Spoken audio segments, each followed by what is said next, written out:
कॉलोनियों में घुसकर उसको खराब करने की, अपने हिसाब से ढालने की कोशिश करते हैं, क्या कहेंगे इस पर? देखिए, मनवादियों का इलाज करने के लिए तो बड़ा सरल सा आसान सा तरीका है। जब कहीं कोई मनवादी मिले तो उसको आराम से शालीनता से पहले समझाएं। अगर फिर भी ना माने तो इसका तो इलाज हमारे पास तो आसान है। उसके ऊपर जो उसके खिलाफ कंप्लेंट दें और एक मुकदमा है उसके ऊपर दर्ज करवा दें। क्या मुकदमे से तो डॉक्टर रितु सिंह भी जूझ रही हैं, उन्होंने भी कंप्लेंट डाल रखी है, चार्जशीट भी हो रखी है, लेकिन सविता राय को गिरफ्तार ही नहीं किया जा रहा। उसको तो बीजेपी सम्मानित करने पे लगी हुई है। हाँ, ये बात आपके बिल्कुल ठीक है। उसको सम्मानित करने के लिए क्या, उसको तो सम्मानित कर दिया है। और ऐसे मानसिकता के जो लोग हैं उसके लिए आज एक छोटा सा टेलर है दिल्ली यूनिवर्सिटी गेट पे, और वाइस चांसलर जी को यहाँ पे मिलने के लिए भी गए थे, लेकिन उनसे मुलाकात नहीं हुई। तमाम इस देश के लोगों को, बहुजन लोगों को इस बात को सोचना चाहिए कि हर दिन एट्रोसिटी क्यों होती है। जब थाने तहसीलों में जब हम जाते हैं तो वहाँ पे भी वही लोग बैठे हैं जो लगातार इस मनुवाद को, इस ब्राह्मणवाद को आगे बढ़ाने का काम करते हैं। मैंने ब्राह्मणवाद क्यों कहा है? क्योंकि हर चौक चौराहे पे जहाँ दलितों की बस्ती है और जहाँ पे ओबीसी के लोग रहते हैं उनके 10-10 कदमों पे मंदिर मिलेंगे। मैं इस देश की टॉपर यूनिवर्सिटी पे खड़ा हूँ आप लोगों के सामने, और मैं अभी 5 किलोमीटर का चक्कर लगा के आया हूँ। यहाँ पे कोई चर्च नहीं है, कोई मंदिर नहीं है, कोई गुरुद्वारा नहीं है, क्योंकि यहाँ पढ़ने लिखने के हब है और यहाँ से पढ़ लिख करके लोग इस देश की बागडोर को संभालते हैं। इसका यही वायदा यही है कि वो लोग ब्राह्मणवाद की चपेट में हैं, इसीलिए उन लोगों के हौसले बुलंद हैं। कितना ही आप दलितों पे अत्याचार जुर्म कर ले, लेकिन जब तक हम यूनाइटेड होके उनको ललकारेंगे नहीं, उनको दबाएंगे नहीं, तब तक वो हमारी कॉलोनियों में, हमारे राज्य पे और हमारी जमीनों पर, शिक्षा पे तो उन्होंने कब्जा कर ही रहा है। अब थोड़ी बहुत जो बहन बेटियां बची हुई थी, वक्त इतना खराब आ गया है, आज वो भी कहीं सुरक्षित नहीं है। जी, डॉक्टर रितु सिंह एजुकेटेड है, पढ़ी लिखी है, होशियार है, लेकिन वो खुद जातिवाद से जूझ रही है और इंसाफ नहीं ले पा रही है।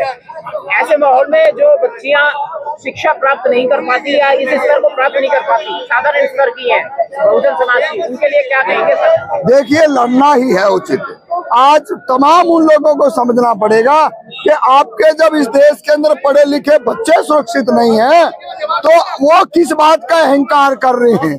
आपको लड़ना ही है, मरना ही है, इसके सिवाय इस देश के अंदर और कोई ऐसी चीज नहीं है जो आपको लड़े बगैर कोई मिल जाए। और अब वो पायदान पे हम आ चुके हैं, जिसका जिंदा जागता उदाहरण मैं देता हूँ। अभी 2 दिन पहले जिस तरह से बिहार सरकार ने जातिगत जनगणना, उसके आंकड़े और तमाम उसकी जो चीजों को सार्वजनिक किया, और देश के अंदर एक तहलका मचा हुआ है किस तरीके से कौन किस वर्ग के कितने लोग हैं और कितनी उनकी अहम भूमिका है, ये जग जाहिर है। आज हमारे पास 100 साल के बाद में, चौथी पीढ़ी के बाद में यह हक अधिकार हमने मिला है कि किसी भी तरीके से हम एकजुट हो। 85% और 3% जो लोग हैं या जो 1.5% जो लोग हैं वो इस देश के अंदर अपने मंसूबे में कामयाब नहीं होने पाए, जिसके लिए हमको एकजुट होना पड़ेगा और दिखाना पड़ेगा कि ये देख लिए बिहार के अंदर अति पिछड़ों की संख्या क्या है और इस देश के अंदर हम टोटल आबादी कितनी है। हर चीज पे हम अपना हक अधिकार लेकर रहेंगे। संख्या बल में तो हम जरूर जाना है, लेकिन यूनिटी में बहुत पीछे हैं उनसे जो अगड़े हैं। क्या कहेंगे सर? नहीं, अगड़े संख्या में आपका सवाल दोहराइए एक बार। संख्या बल में हम ज्यादा हैं, बावजूद उसके हम कमजोर हैं, और जो अगड़े हैं वो मात्र 15%। मानसिक गुलाम बना के रखा गया।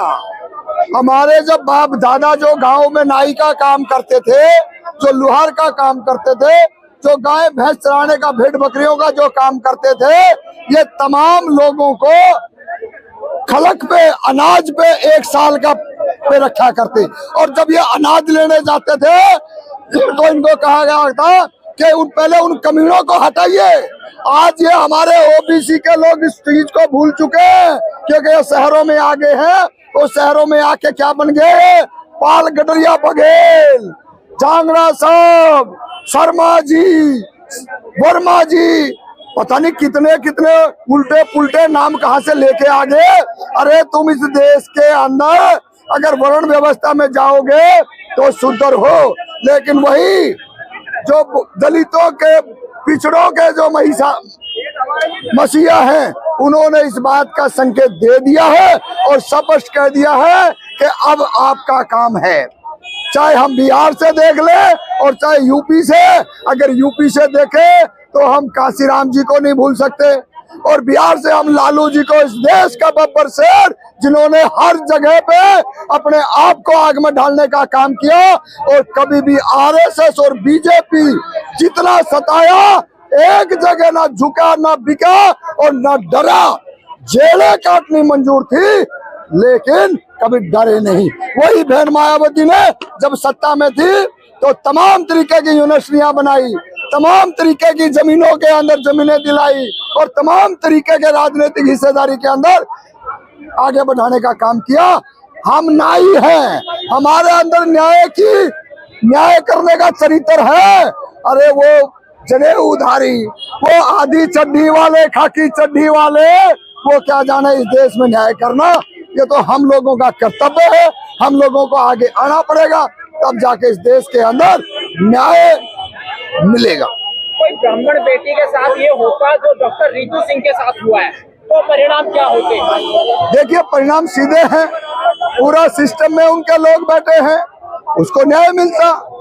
आज हमारे लोग सिस्टम में नहीं है, उसी का खामियाजा हम लोग दर दर की ठोकर खा रहे हैं। और कम से कम भी आपको बता दूं, इतने लंबे धरने प्रदर्शन चलते हैं, आखिर में वो आंदोलन सामाजिक न्याय, राजनीतिक में परिवर्तित हो जाते हैं। लेकिन 20 साल का मेरा रिकॉर्ड है, 20 साल तक जितने धरने प्रदर्शन आंदोलन हुए हैं, एक कोई सिंगल % आदमी बता दे कि उसको न्याय मिला है। न्याय के लिए खून बहाना पड़ता है, कुर्बानियां देनी पड़ती हैं। अब ये देख लीजिए आपने करना क्या है। इस व्यवस्था को कैसे परिवर्तन करोगे आप? देखिए, ये व्यवस्था बड़ी आसान है।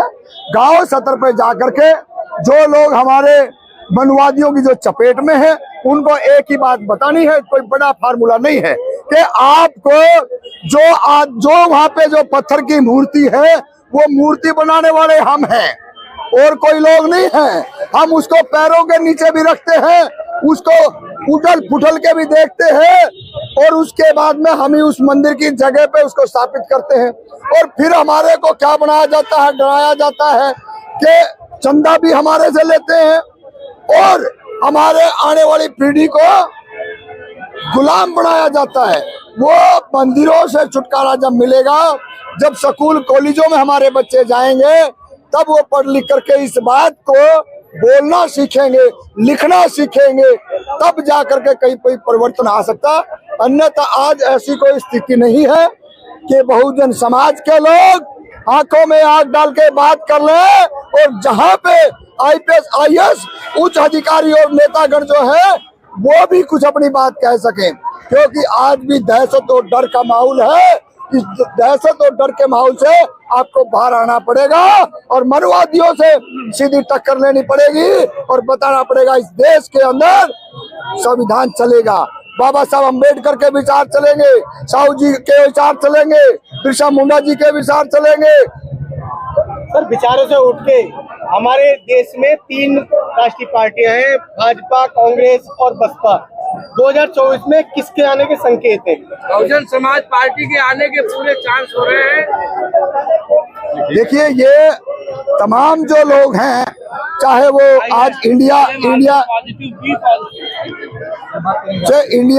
गठबंधन की बात कर रहे हो, चाहे डरे हुए लोग हो, ये समझने का विषय है कि कम से कम आप आज इस बात का चिंतन मंथन करना चाहिए कि जो लोग कांग्रेस की तरफ जाने की बात कह रहे हैं, जो मायावती जी चुप रह रही है, साइलेंट रह रही है, उन्होंने भी अपने पत्ते खोलने चाहिए। और अगर हम नहीं आ पाते हैं तो डंके की चोट पे और मुखरता से अपनी बात रिटर्न में ले और कितनी राज्य में हिस्सेदारी दे रहे हैं। क्योंकि आज मैं ये कह दूं आपके सामने कि हम पूर्ण बहुमत से हम ताकतवर हैं।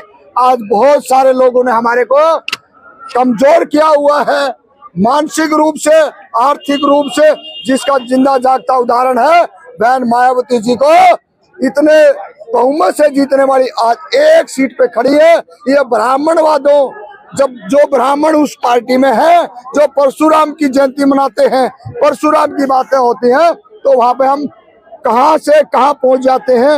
ये अभी बहुत सेकंड रखने की बात है। आचार संहिता लगने दीजिए और सबके पत्ते खुल जाएंगे, सब बता देंगे। कांग्रेस के गन पॉइंट पे ये कहेंगे कि इतनी सीटें धरो या मरो। दूसरे लोगों से ब्राह्मणवाद खत्म करने की बात कहते हैं, लेकिन आपके समाज में ही अभी हिंदू व्यवस्था के हिसाब से, माने ब्राह्मण व्यवस्था के हिसाब से श्राद्ध का टाइम चल रहा है और कुछ लोग, बहुजन समाज के लोग, कुछ लोग अपने मातृ पितृ को स्वर्ग में वो खिला रहे हैं, कौआ के माध्यम से चावल खिला रहे हैं और दही बल्ले खिला रहे हैं। क्या कहोगे? देखिए, ये तो रूढ़िवादी जो लोग हैं ना, उन्होंने ये परंपराएं चला रखी हैं और धीरे धीरे आज जो युवा पीढ़ी है वो इस बात को समझ रही है। जो हमारे को जीते जी पानी नहीं पिला सका वो नालायक हरामजादे हमारे दादा को क्या स्वर्ग में खाना भेज देंगे। अरे उन्होंने अपने कमाने के धंधे, अपने औलादों को पढ़ाने के धंधे ये बना रखे हैं। आपके माध्यम से तमाम उस देश के लोगों को कहना चाह रहे हैं कि आप किसी पाखंडी के चक्कर में ना पड़े। आप अपने दिमाग से सोचे। कथागत गौतम बुद्ध ने कहा था अपना दीपक आप बने, इससे ज्यादा और कोई नहीं है। पाखंडवाद हारेगा, जब हम जमीनी स्तर पर ये समझाने की कोशिश करते हैं कि जब तक मानसिक गुलामी से हम बाहर नहीं निकलेंगे तब तक हम विकसित नहीं हो सकते। बिल्कुल बिल्कुल, ये आपके बिल्कुल सच है। मानसिक गुलामी से हम लोग बाहर निकलना पड़ेगा।